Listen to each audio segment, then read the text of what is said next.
kunji nga kuva ku social media singira ddala ku TikTok nga kulaga nti waliwo omwami ono bakazaako erya Muzungu Boda naye nga amaanyi ge matuufu ye Reid Samuel James Amin.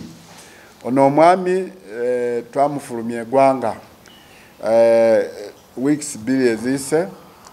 Omwami ono twamugyawo mu ggwanga ku nsonga y'okumusanga nga akolera ku mpapula ezitali ntuufu. Twamusanga nga araninga organization NGO etali ya government ate nga akiraninga mu bukyamu nga akikolera ku visa kyetuyita visitors visa.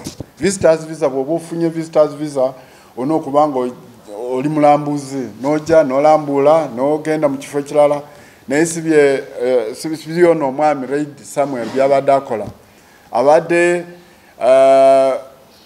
ndowooza self-styled omwogezi w'eggwanga nga self-styled nga yayogera ku bintu bya pothole nga yayogera ku bintu bya bwavu ebintu bwebito. So twamukwata naye mwenyi naye n'akkiriza nti abadde abikola mu bumenyi bw'amateeka.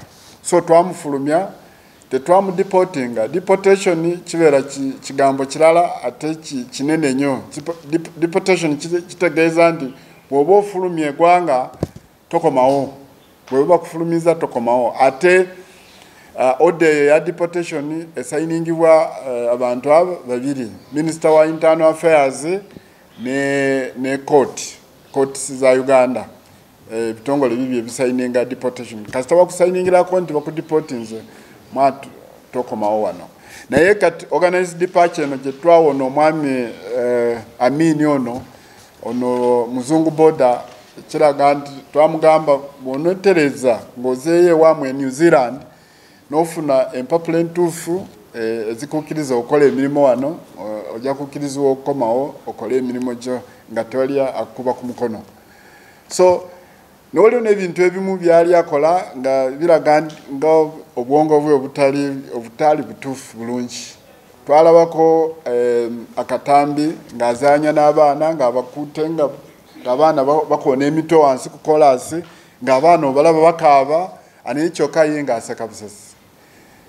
Wuuyo ali awo n'akwata omukyalo omukadde asitudde ettooke mu kyalo simanyi weeyo n'amugyako ettooke ku mutwe n'aliteeka ku mutwe kwe. Omukyala bw'agezaako okulwanira ettooke lye n'amunyonywagera amabeere nekinyiiza omukadde oyo n'akwata omutwalo n'amuwa. Ndowooza bwe yamuwa omutwalo omukadde n'asanyuka n'abivaako. So ebintu ng'ebyo tulowooza nti tebyali bituufu, byali birungi. Ate bwe twali tumufulumya ku airport yeeyisanga ekitagasa ku airport ng'aleekaanira abakozi ba gavumenti buli gwalaba kwegamba twalaba nti omuntu oyo ayinza okuba nga waliwo ekimubulako. So kwe kumuzaayo ewaabwe e New Zealand first of all balabe oba mutwe gwe mutuufu oba si mutuufu. Era bwe naaba azeemu okukoma wano ng'alina empapula entuufu ezimukkiriza okukola akomewo tetujja kumugaana okukomawo kubanga tetwamuwa deportation nga bwekyali ku social media. Twamufulumiza ku organized departure. Ate organized departure omuntu aba akola ki? Aba akomawo. N'ekisemberayo ddala